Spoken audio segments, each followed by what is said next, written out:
Yang ketiga, amanat atau amanah diberikan kepada pengkhianat. Kan? Pada hari memang banyak pengkhianat agama, bangsa dan negara. Berapa ramai yang menggunakan agama untuk memenuhi kepentingan diri sendiri, berapa ramai yang diberikan amanah dan telah mengkhianati bangsa dan negara. Mereka bukan memikul amanah itu untuk membela bangsa dan mendaulatkan negara, tapi sebaliknya membiarkan bangsa mereka sendiri terus merengkok dalam kehinaan dan penderitaan dan membiarkan negara menuju kehancuran. Amanah itu diberikan untuk kepentingan diri sendiri. Ya, itu amanah.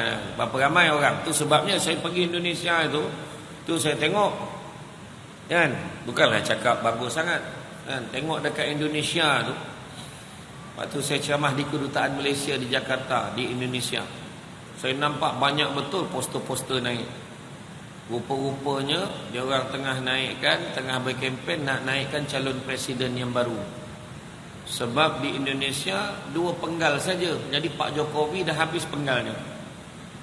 Begitu juga di Britain, Rishi Sunak tu, kan, Perdana Menteri Britain yang baru.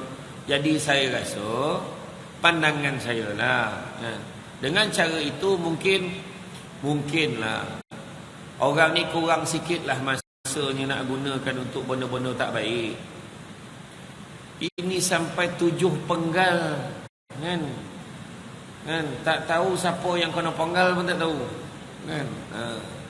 Batuk lagi banyak pada bercakap, macam mana? Kalau orang tu 2 penggal, paling tidak dia masuk ke penggal kedua, dia dah fikir dah siapalah nak ganti aku, macam itulah. Paling tidak mungkin, kan. Saya tahu kata-kata saya ni mungkin tak sampai ke parlimen, tapi paling tidak saya menyuarakan pandangan, kan. Ya, orang nak saya lagi ni. Kau bercakap memang kau tak tahu belakang kau orang menyampang kau dah. Ni kan bercerita lagi tu, kan, kesian. Jadi mentaliti tu, jadi kemungkinan bila dia terlampau lama, kemungkinan peluang dan ruang dia untuk membina sesuatu perkara yang negatif sangat luas, sangat besar, kan. Jadi tu sebab tak payah lama-lama, kan. Pilihan raya baru ni Allah tunjuk betul dengan kita, kan. Allah tunjuk dengan kita. Pangkahnya tak naknya. Orang ni pangkahnya tak naknya. Dua-dua dapat, tuan-tuan. Nampak macam mana? Pagi pilih barang, ingat bukan dia pilih, tak sangka pula dapat free gift. Yang faham-faham lah, tak faham sudah, kan. Jadi macam itulah, tuan-tuan. Jadi dalam hal ni kita kena hati-hati. Kadang-kadang bila kita berkuasa pun kadang-kadang tak payahlah, jangan cerita wakil rakyat baru jadi pegawai ya. Jadi pegawai kat pejabat, mesin photostat tu pakai untuk diri sendiri. Habis dia photostat yang naik mesyuarat persatuan penduduk kampung dia. Contohlah.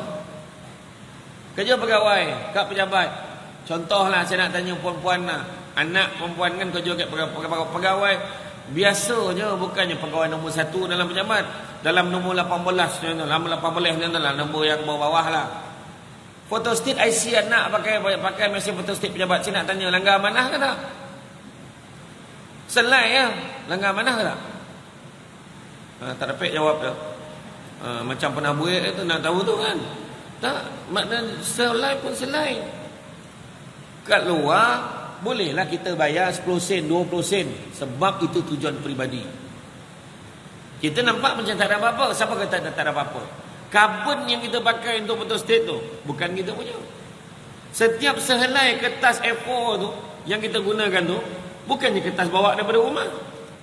Elektrik tu yang kita gunakan tenaga untuk tujuan peribadi. Bayangkan, itu baru cerita pegawai tu.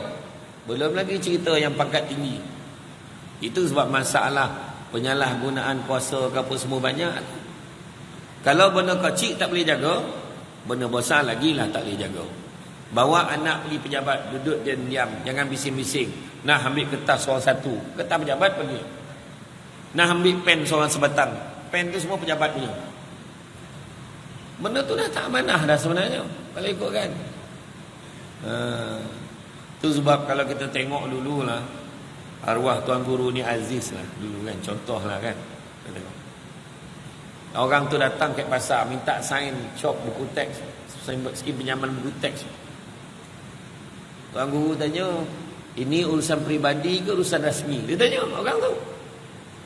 Dia kata rasanya ni peribadi ni, dia kata tu, peribadi. Kalau macam tu saya guna, hamba guna ni lah. Dia guna pen Renault yang dia punya yang berapa sen masa tu.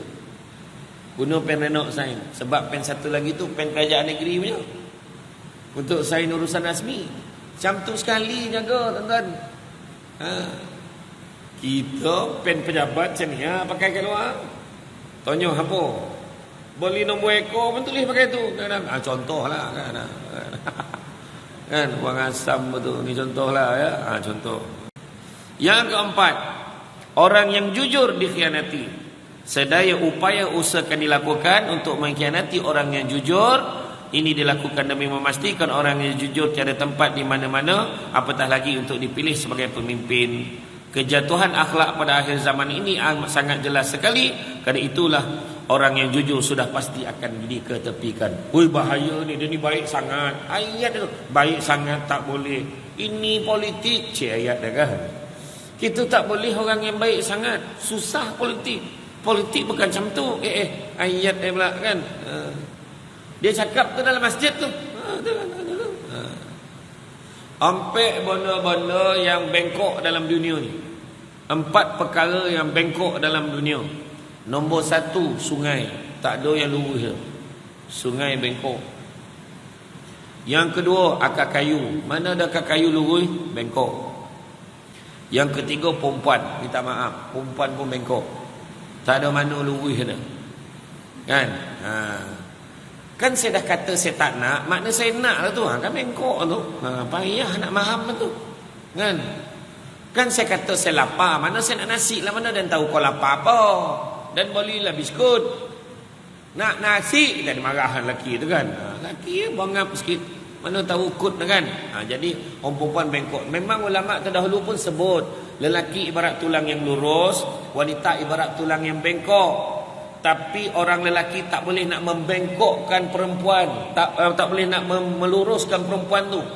Kalau diluruskan perempuan tu akan patah. Lelaki lah kena menyesuaikan diri dengan kebengkokan wanita tu. Faham?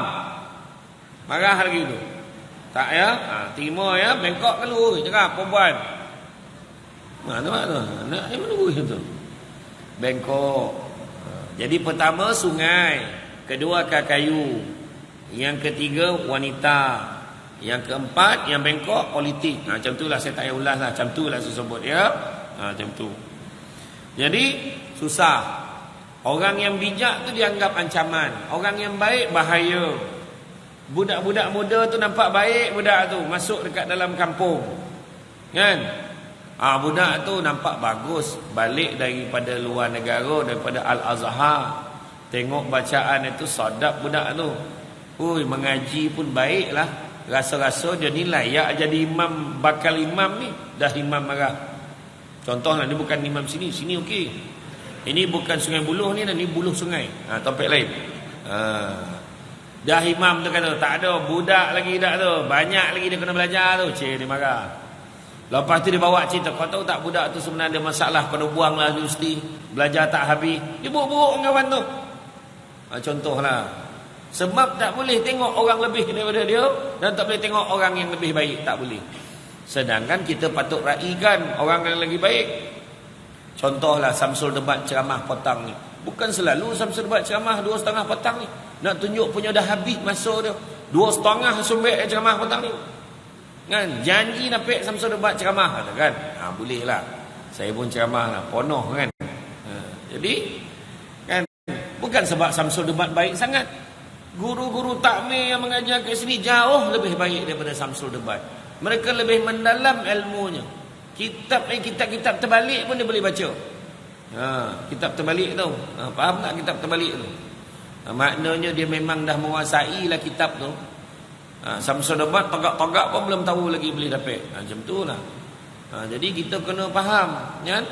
Kita kena faham tu. Jangan rasa kita ni handal sangat.